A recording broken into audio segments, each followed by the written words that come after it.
Welcome to another Billabong Chinwag.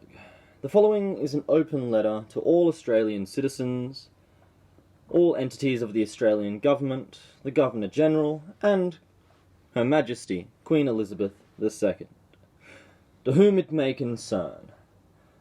I am clear that when I come to power I wish to enact death squads, in name alone, a federal treason squad.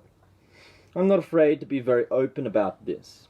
All traitors will be tried and prosecuted for their treason, including leftists, police officers, parliamentarians, and or anyone that is complicit, see Article 3E, in non-white immigration, see Article 2C, and or labels anyone racist for advocating white-only immigration, see Article 2B.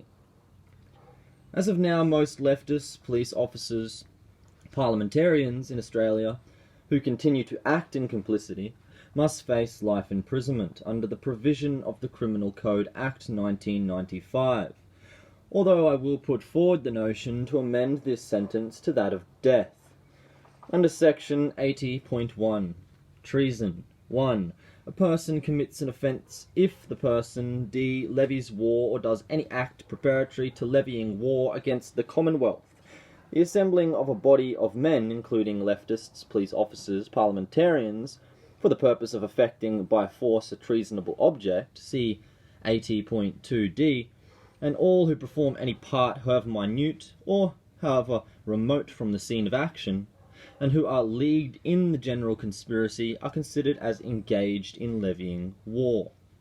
War definition: the use of violence and force between two or more states to resolve a matter of dispute. Penalty: imprisonment for life. And most leftists, police officers, parliamentarians in Australia who continue to act in complicity must face 7 years imprisonment under the provision of the Criminal Code Act 1995, although I will put forward the notion to amend this sentence to that of death. Under subdivision C, urging violence and advocating terrorism or genocide. 80.2d, advocating genocide. 1. A person commits an offence if a. the person advocates genocide, and b. the person engages in that conduct reckless as to whether another person will engage in genocide. Penalty: imprisonment for 7 years. Double jeopardy. 2. A person cannot be tried by a federal court or a court of the state or territory for any offence against subsection 1 if the person has already been convicted or acquitted by the International Criminal Court for an offence constituted by substantially the same conduct as constituted the offence against subsection 1.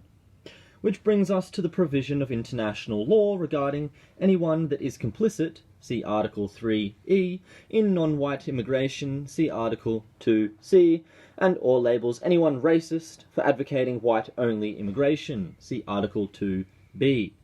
Under Convention of the Prevention and Punishment of the Crime of Genocide, Article 1, the contracting parties confirm that genocide, whether committed in time of peace or in time of war, is a crime under international law which they undertake to prevent and to punish.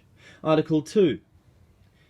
In the present convention, genocide means any of the following acts committed with the intent to destroy, in whole or in part, a national, ethnical, racial, or religious group as such.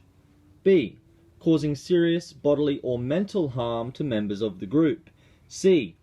Deliberately inflicting on the group conditions of life calculated to bring about its physical destruction, in whole or in part. D. Imposing measures intended to prevent births within the group. Article 3. The following acts shall be punishable: A. Genocide. B. Conspiracy to commit genocide. C. Direct and public incitement to commit genocide. D. Attempt to commit genocide. E. Complicity in genocide. Sincerely, Raymond Foster, Senate candidate for Queensland. Have a great day.